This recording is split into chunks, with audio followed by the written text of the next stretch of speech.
never cries, or she's just not a strong reactor to anything.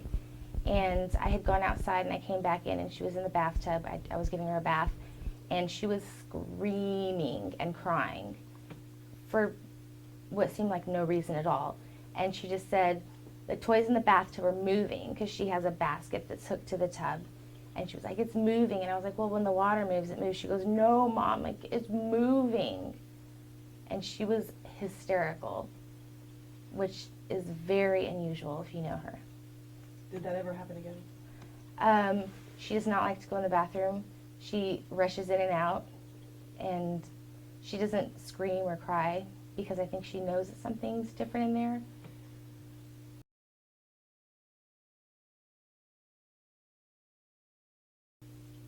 So in your house, it seems like things are happening more in one area.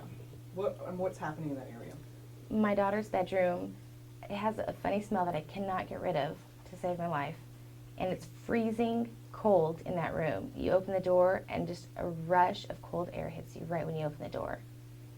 And Kirsten does not like to be in her room. And her friends don't like to be in her room. When her friends come over, they'll tell me, Kirsten's mom, something's in Kirsten's room. Somebody's in there. And I'm like, what do you mean somebody's in there? And they can never really answer. They're just like, I don't know, somebody's in there.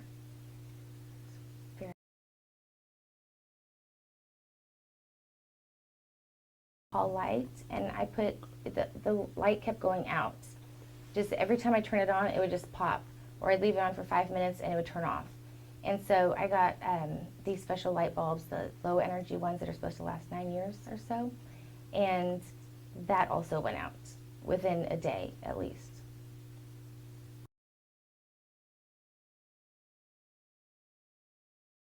And then I came out and we started talking about it. Did the house change? Did things happen differently after we were here? After you were here last time, things have really kind of gone crazy, really. The other night, the lights were just blinking on and off, almost so quick that it wasn't like they were turning completely off and then back on. It was just on, off, constantly, more like they were blinking, really.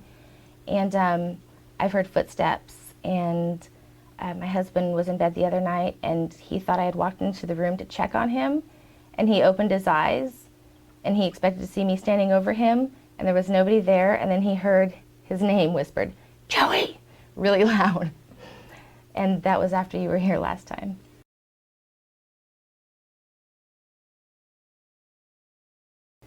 And then I kept hearing things, and I finally was able to fall asleep.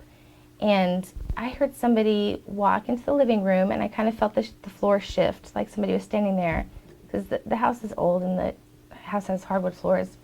And I looked up, and both of my cats were looking up like somebody was standing between them. And then one of my cats reached his paw out to kind of say hi, because he's not shy at all. He reached his paw out to whoever was standing there. And I was just like, oh my gosh. I didn't even know what to do at that point, because I was like, okay, so I'm not crazy because the cats see it too.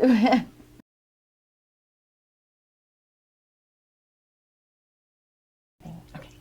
When you were here last time, we had heard some clicking, and all of a sudden my dog, who never growls, she's the sweetest dog ever.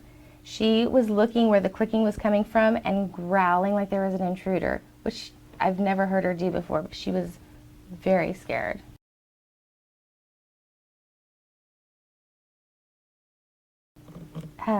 During Christmas break, I had a babysitter for my daughter because she was out of school. And my babysitter, her primary language is Spanish. And the housekeepers came, and there are 4 of them, and they all speak Spanish as well. And they didn't know Evelyn. But when I got home, Evelyn told me, yeah, the maids were standing at your bedroom door saying, look, the bed is breathing, it's moving. And they were all standing there watching my bed move. It was like breathing. Evelyn was totally creeped out. She hates being in this house alone.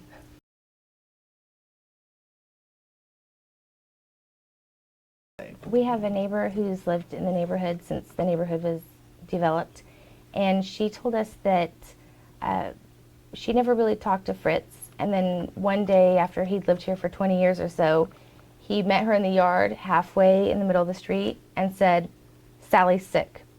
And that was all he said, and he turned around and walked away, and a couple weeks later she had died.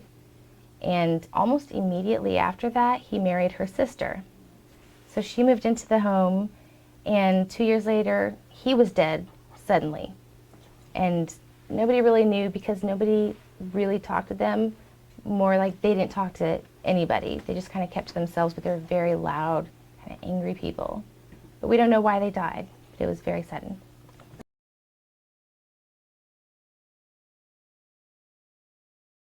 I actually really love living here, and this is my home, and it's my daughter's home, and oddly, I feel safe here because I feel like if there was an intruder to come in, that the ghost would take care of it.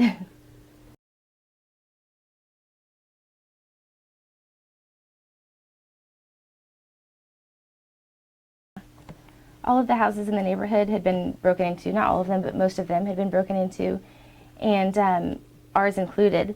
They broke in through the garage, and we have a window on the door that leads from the garage to the kitchen. And they took off the window, and then they left. And when the cops got here, they said, something must have scared them off. And I thought to myself, yeah, I have no idea. But they didn't come in. It was the policeman who opened the door and set off the security alarm.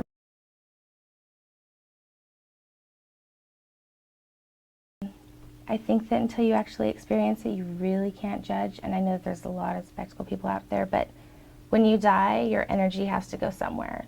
And sometimes it goes to the other side, and I think sometimes it stays.